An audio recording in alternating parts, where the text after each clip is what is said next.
പുതിയൊരു ത്രിരാഷ്ട്ര പ്രതിരോധ കരാർ വരുന്നു. പാകിസ്ഥാനും സൗദി അറേബ്യയും തുർക്കിയുമാണ് കരാറിൽ ഒപ്പുവെക്കുന്നത്. വെള്ളിയാഴ്ച ഈ ത്രിരാഷ്ട്ര പ്രതിരോധ കരാറിൽ രാജ്യങ്ങൾ ഒപ്പുവെക്കുമെന്നാണ് റിപ്പോർട്ട്. ഈ കരാർ പശ്ചിമേഷ്യയിലെ സുരക്ഷാ സംവിധാനത്തിൽ വലിയ മാറ്റം കൊണ്ടുവരുമെന്നാണ് വിദഗ്ധർ പറയുന്നത്. ഇറാൻ യുദ്ധത്തിന്റെ പശ്ചാത്തലത്തിൽ പ്രതിരോധ കരാറിന് വലിയ പ്രാധാന്യമുണ്ട്. ഇസ്ലാമിക ലോകത്ത് ഏകീകൃതവും സംയോജിതവുമായ ഒരു സുരക്ഷാ സഖ്യം രൂപീകരിക്കുന്നതിനുള്ള കരാറാണിതെന്ന് മുതിർന്ന തുർക്കി രഹസ്യാന്വേഷണ ഉദ്യോഗസ്ഥൻ CNN ന്യൂസ് 18 പറഞ്ഞു. എല്ലാ പ്രധാന വ്യവസ്ഥകളും അന്തിമമായി തയ്യാറാക്കുകയും പാകിസ്ഥാൻ, സൗദി അറേബ്യ, തുർക്കി എന്നീ രാജ്യങ്ങളിലെ നേതാക്കൾ അവ പരസ്പരം അറിയിക്കുകയും അംഗീകരിക്കുകയും ചെയ്തതായി രഹസ്യാന്വേഷണ ഉദ്യോഗസ്ഥർ പറയുന്നുണ്ട്. കരാറിന് മുന്നോടിയായി പാകിസ്ഥാൻ പ്രധാനമന്ത്രി ഷഹബാസ് ഷെരീഫും പാകിസ്ഥാൻ സൈനിക മേധാവി ഫീൽഡ് മാർഷൽ അസീം മുനീറും വ്യാഴാഴ്ച സൗദി അറേബ്യയിലെത്തി. തുർക്കി പ്രസിഡന്റ് റജബ് തൊയ്യിബ് എർദോഗൻ കരാർ ഒപ്പുവെക്കുന്നതിനായി വെള്ളിയാഴ്ച സൗദിയിലെത്തി. പാകിസ്ഥാനും സൗദി അറേബ്യയും കഴിഞ്ഞ വർഷം പരസ്പര പ്രതിരോധ കരാറിൽ ഒപ്പുവെച്ചിരുന്നു. പിന്നാലെ പശ്ചിമേഷ്യയിലെയും ദക്ഷിണേഷ്യയിലെയും മറ്റ് രാജ്യങ്ങളെയും ഈ സഖ്യത്തിലേക്ക് ഉൾപ്പെടുത്താൻ ഇരു രാജ്യങ്ങളും താൽപര്യപ്പെടുന്നതായി റിപ്പോർട്ടുകൾ പുറത്തു വന്നിരുന്നു. ഇതിനെ ഇസ്ലാമിക് നാറ്റോ എന്നാണ് വിശേഷിപ്പിച്ചത്. വെള്ളിയാഴ്ച ഈ കരാർ യാഥാർത്ഥ്യമാകുന്നതോടെ ഏറ്റവും വലുതും സ്വാധീനശേഷിയുള്ളതുമായ 3 ഇസ്ലാമിക രാജ്യങ്ങൾ ഒരു സൈനിക സഖ്യം രൂപീകരിക്കുന്ന ചരിത്രപരമായ സംഭവമായി മാറും.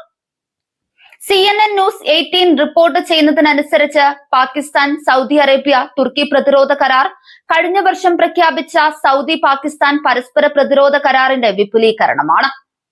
പാകിസ്ഥാനും സൗദി അറേബ്യയും തമ്മിലുള്ള കരാറിൽ എന്ന പോലെ 3 രാജ്യങ്ങളും ചേർന്നുള്ള ഈ സഖ്യം ഓരോ അംഗരാജ്യത്തിന്റെയും പ്രത്യേക ശക്തികൾ പ്രയോജനപ്പെടുത്തി ഒരു സംയോജിത സുരക്ഷാ ശൃംഖല രൂപീകരിക്കും. സൗദി അറേബ്യ സാമ്പത്തിക ശക്തി, തന്ത്രപ്രധാന പിന്തുണ, പ്രാദേശിക പിൻബലം എന്നിവ നൽകും.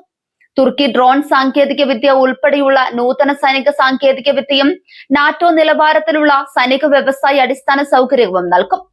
പാകിസ്ഥാൻ ആണവശേഷിയും യുദ്ധപരിചയമുള്ള സൈനിക ശക്തിയും സംഭാവന ചെയ്യും. ഈ സഖ്യത്തിന്റെ ഭാഗമായി സംയുക്ത സൈനികാഭ്യാസങ്ങൾ, സാങ്കേതിക വിദ്യ കൈമാറ്റം, പ്രതിരോധ വ്യവസായ മേഖലയിലെ സംയുക്ത ഉൽപാദനം, രഹസ്യാന്വേഷണ വിവരങ്ങളുടെ കൈമാറ്റം എന്നിവയുണ്ടാകും. കഴിഞ്ഞ വർഷം ഒപ്പുവെച്ച സൗദി പാകിസ്ഥാൻ പരസ്പര പ്രതിരോധ കരാറിന്റെ ഭാഗമായി ഏകദേശം 25,000 സൈനികരെ സൗദി അറേബ്യയിലേക്ക് വിന്യസിക്കാൻ പാകിസ്ഥാൻ സമ്മതിച്ചിരുന്നു.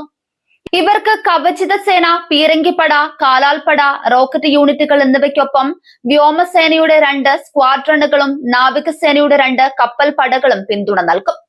സൗദി അറേബ്യയുടെ സുരക്ഷ ശക്തിപ്പെടുത്തുക, സംയുക്ത സൈനിക പ്രവർത്തനങ്ങൾ നടത്തുക, സൗദി സൈനികർക്ക് പരിശീലനം നൽകുക എന്നിവയായിരുന്നു ഈ വിന്യാസത്തിന്റെ ലക്ഷ്യം. ഇതിനു പകരമായി ഏകദേശം $10 ബില്യൺ മൂല്യമുള്ള സൗദി നിക്ഷേപങ്ങളാണ് പാകിസ്ഥാന് ലഭിക്കുക. സുരക്ഷയ്ക്കായിലെ യുഎസിനെ ആശ്രയിക്കുന്ന നിലവിലെ രീതിക്ക് മാറ്റമുണ്ടാകുമെന്നാണ് കരുതുന്നത്. ഇതാണ് ഏറ്റവും വലിയ മാറ്റം. രാജ്യങ്ങളുടെ സുരക്ഷ വലിയ തോതിൽ US സൈനിക ശക്തിയെയും സുരക്ഷാ പങ്കാളിത്തത്തെയും ആശ്രയിച്ചാണ് നിലനിൽക്കുന്നത്. ഇതിൽ നിന്നൊരു മാറ്റത്തിന്റെ തുടക്കമായി ഈ കരാറിനെ വിലയിരുത്തുന്നു.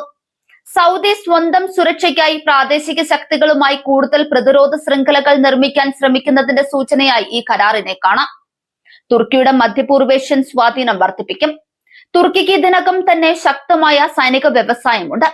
പാകിസ്ഥാന്റെ സൈനിക പരിചയവും സൗദിയുടെ സാമ്പത്തിക ശേഷിയും അതുമായി ബന്ധിപ്പിക്കപ്പെടുകയാണെങ്കിൽ തുർക്കിക്ക് ഗൾഫ് മേഖലയിലെ പ്രതിരോധ രംഗത്ത് കൂടുതൽ സ്വാധീനം നേടാം. ഇത് തുർക്കിയുടെ നാറ്റോ അംഗത്വത്തിന് പുറമെയുള്ള ഒരു പ്രാദേശിക തന്ത്രപ്രധാന ശൃംഖല രൂപപ്പെടുത്താനും സഹായിക്കും.